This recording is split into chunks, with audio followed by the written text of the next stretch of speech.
Bienvenue à Muttersolz, une commune alsacienne réputée autant pour ses initiatives en matière de rénovation urbaine que pour sa sobriété foncière.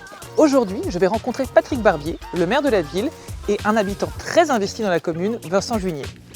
Ensemble, nous discuterons des actions qu'ils ont mises en place afin de transformer et revitaliser le village tout en préservant l'environnement et son patrimoine unique.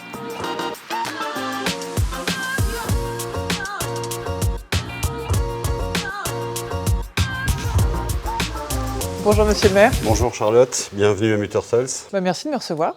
Alors dites-moi où nous sommes et ce que vous avez réalisé ici. Alors on est très précisément sous la halle du nouveau cœur de village, structuré autour de la synagogue.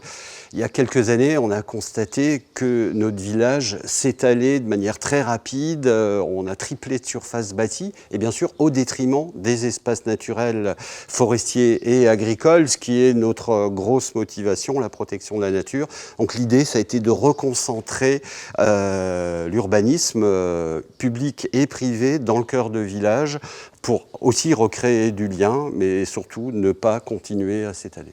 Et comment a commencé ce projet ? C'est d'abord le constat de l'étalement urbain et donc de la consommation, destruction d'espaces naturels et agricoles qui nous ont fait réfléchir à un nouvel urbanisme.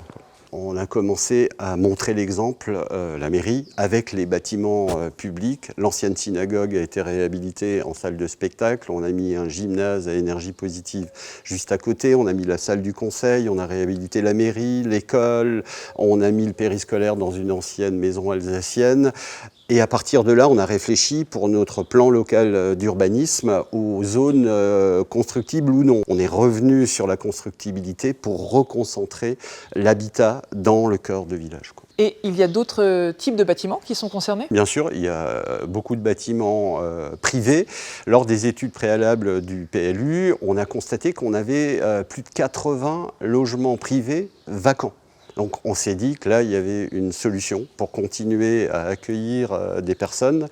Et donc pour ça, on a commencé par mettre en place la taxe sur le logement vacant et en même temps, on a institué un dialogue positif avec les propriétaires pour voir quelles étaient les conditions dans lesquelles ils étaient prêts à remettre sur le marché leur logement. Et quels sont les résultats ? En 4-5 ans, au-delà de toutes les espérances, on a réhabilité une trentaine de logements. Donc on a fait un lotissement, c'est comme si on avait fait un lotissement de 30 logements en zéro artificialisation nette, c'est-à-dire qu'on n'a pas consommé d'espace naturel et agricole et on va pouvoir accueillir une trentaine de nouvelles familles. Et vous avez rencontré des défis ? Alors il y a toujours deux défis, c'est le défi foncier, il faut d'abord se rendre propriétaire des terrains, donc là ça prend du temps parce qu'on l'a fait à l'amiable. Puis le défi financier, mais qui a été facilement relevé, puis l'ensemble des niveaux territoriaux nous ont aidés. En quoi la participation des habitants a-t-elle été importante dans ces projets ? Alors la participation citoyenne a été fondamentale en amont du projet pour la conception de la politique de logement vacant, pour la conception du cœur de village. Et ensuite, on a même organisé des chantiers citoyens, un jardin partagé, une fresque, la construction de cabanes en saule, de la plantation d'arbres fruitiers avec les enfants. Donc, en amont et en aval, les citoyens ont été entièrement associés. Et d'ailleurs, je vous propose d'aller rencontrer Vincent Juigné, qui fait partie de cela. Avec plaisir.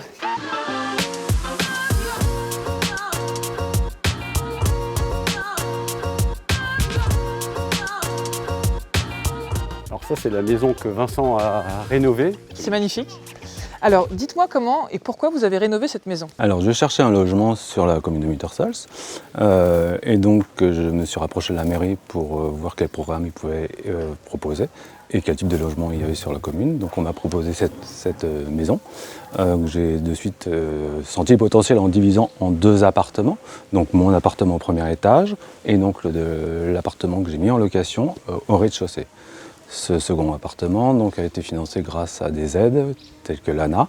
L'ANA est un regroupement de financeurs publics, dont la mairie, et qui m'ont permis de financer et de réhabiliter cette maison à hauteur de 20% des travaux. Quels sont les bénéfices? Alors les bénéfices, c'est déjà d'habiter dans le cœur du village et de bénéficier de l'ensemble des services qui sont proposés à la population. Le deuxième, c'est de développer un logement social donc pour la commune. Et le troisième, ça va être aussi la préservation du patrimoine d'une maison, qu'on conserve une maison qui date de 1750. Ce qui est génial. En tout cas, merci beaucoup. Merci à vous. Très bonne journée. Merci. Au revoir. Au revoir. Mütterschholz lutte contre l'artificialisation des sols tout en proposant des logements qualitatifs et des services publics de proximité. Et vous, qu'attendez-vous pour vous engager ?